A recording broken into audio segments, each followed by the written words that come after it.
Okay, now I've been hearing lots of stuff around the place about catch cans, different types causing over-pressurisation of the motor because the valves have gone wrong, all sorts of weird things. And I've seen some pretty cheap and nasty copies out there, catch cans that are supposed to do the job. Now, a lot of people have got this very simple notion that all a catch can does is catch the oil before it goes through the manifold.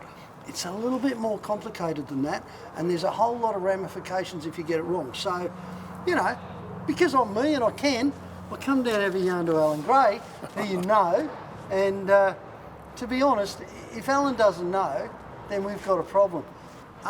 This is the FlashLube Catch Can. Where did it come from, Allan? Oh, we got it made in Germany. Made in Germany. We had a look around, and this is the best thing I've ever seen, best one I've ever seen. Can I pull it a bit? You can pull it to bits if you remember which way it goes. Yeah, very simple to take it off. I've got one, of course, mounted on mine, and it's doing a brilliant job. Unbelievable. Because you tested them all, didn't you? Oh, everything we tested. Some of them only got a handful of jacks inside them, you know. Just explain the function, Allan. What does it do in the first place? What we've got to do, we've got to stop the fumes that come out of the tappet cover. They normally go straight into the turbo and then pump from there into the inlet manifold and straight into the engine. One of the problems that we got is that oil fumes, and there's a lot of the oil. You believe how much oil we're draining out of the ordinary car, which even in good condition, that's going into the intercooler for a start. And it absolutely coats the intercooler. Mike, if you get a vertical intercooler, some are gurgling, they're full of oil. They're just full of oil. Mine, I had oil dripping out everywhere, and I had to clean it out after I put the catch can on. But my intercooler's now 10 degrees cooler on the output side. Is it? So not only have we got cleaner air and cooler air, which gives us better firing, less pollution, it's win-win. Yeah, it's a win-win. Yeah, look, essentially what you're doing, the manufacturer, manufacturers always take the cheapest way out. Thanks for that. I was going to say the easiest way out, but yeah, much the same thing, eh? So, in order to get around the question of what do we do with the fumes off the engine... Keep unscrewing the full I've done it, mate. I've done it. Look at that. Oh, right, okay, hey, I'm quicker than you think. In order to sidestep the issue of fumes, and you're always going to have crankcase fumes in an engine. In the old days, we just pumped it out a tube on the side of the block. But what they're doing is they're running it back through the motor. Now, it doesn't matter whether it's a common rail diesel or anything else. If it's doing that, you've got issues. Now, one of the biggest questions I've seen is, in fact, I know you can buy them out there, which really worries me, blank-off plates.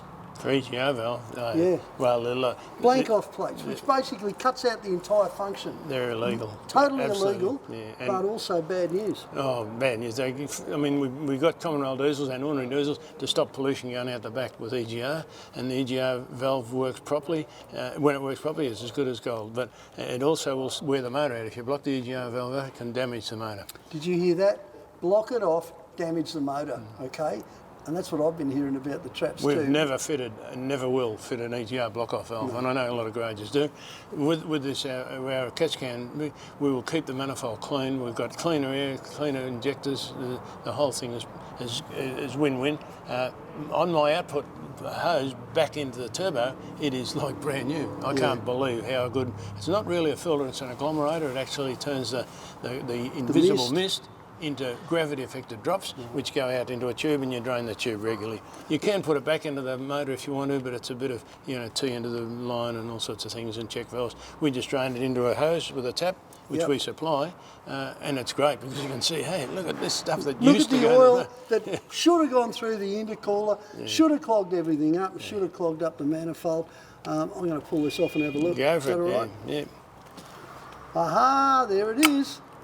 Will that come out? Yeah, it'll come out. It's a bit of a drag, but it'll get out. Whoa! I shot it. There you go.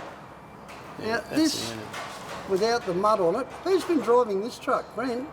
No, he's been away and it gets used. I mean, it's not one of these things that is out in the show pony.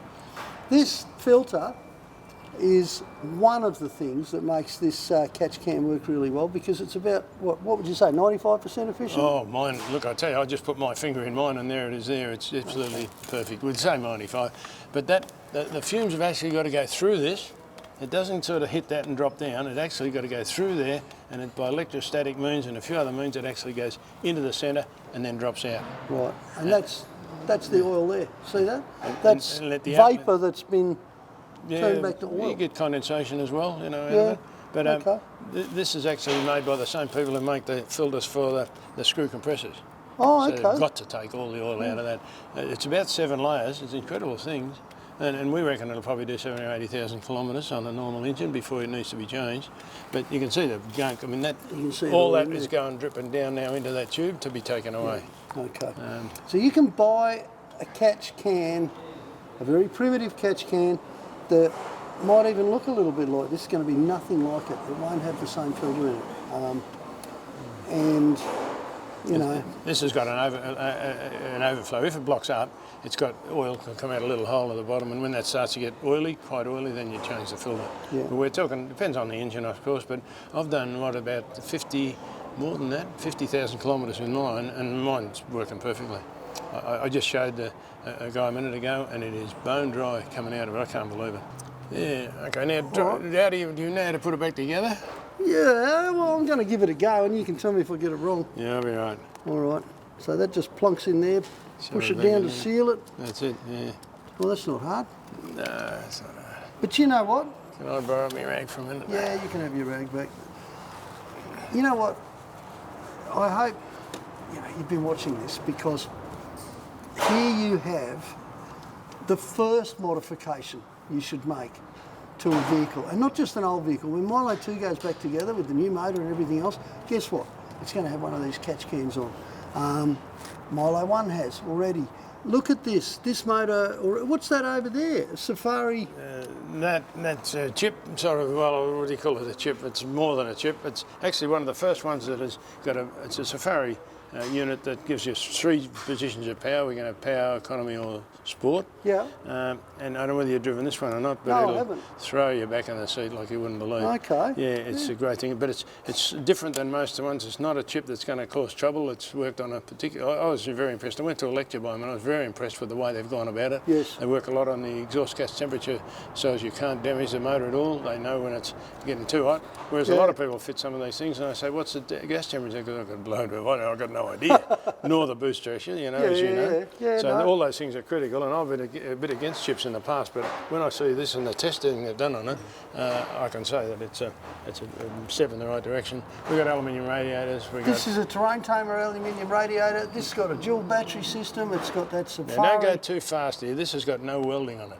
Welding rods that they use in aluminium radiators have a different expansion rate than the aluminium, and they crack. Yes. This has been fused at 600 degrees, where these aren't even welded in. So the whole thing's been fused together. Yeah. Heavy duty. Yeah. But you know what? I mean, yes, please, go there by all means. Why wouldn't you? That's just so much better than standard unit. It's not funny. But first thing anyone should do with any diesel engine is fit one of these. Would you agree with that? Yeah. What's But happening? don't blank off plates. Don't fit a rubbish unit. Get the good stuff. Now, with these catch cans, it appears as though you're talking $3,000 or $4,000 job to clean the manifold out every 40,000 kilometres, or less if you go short runs. With this, we did one 40,000 kilometres up at Kakadu, up at Humpty Doo, and the guy put a camera up there, and at the moment it's black, but no carbon build-up at all. It's unbelievable, and that's going to save an awful lot of money and bad running. I went to Adelaide, and the guys cook running, and he had 2 3/4 inlet, and he couldn't poke your finger through the carbon, and that'll eliminate a large percentage of that when you see the oil that comes out of it. For me, this started, I've always fitted catch cans anyway, but some primitive ones over the years, I can tell you. Well, the original one was a Coke can, wasn't it? Well, yeah, actually, yes, it was. And I guess it started for me when my own 76 series started chewing fuel like I couldn't believe. And then when we pulled it to bits and saw the gunk inside the manifold, got a problem here. But this problem has slowly evolved for just about everyone in Australia, Yeah. Get this right. Whatever sort of diesel you've got, get this right first. The cheapest insurance you'll ever do. Well, What about space, mate? There's not a lot of space under there most isn't a lot of four-wheel space, drives. but most vehicles, I think there's only one we can't get at, but most of the time Sam does it when he does a particularly neat little job. Yep. Mainly get it in there, get rid of your double battery or your missus or the ferrets or whatever, but get yourself a catch can. Now, Sam did this one, didn't he? Yep. Yeah, I can tell because it's a lot neater than anything Allan would do. Oh, the one Now, else. do you want a lesson in mechanics here? Okay, have you noticed something here? Guess who's doing the work? Bugger lugs. Is that what happens with a bit of experience, mate? You find someone else to go on the tools for you. It's just that I've worked with you a while and I know what happens. You get under there with a Bex and a magazine and you're useless. Now, come on, we've got to go and do some work. Yeah, righto. Okay, there you go. Catch cans. Get a good one.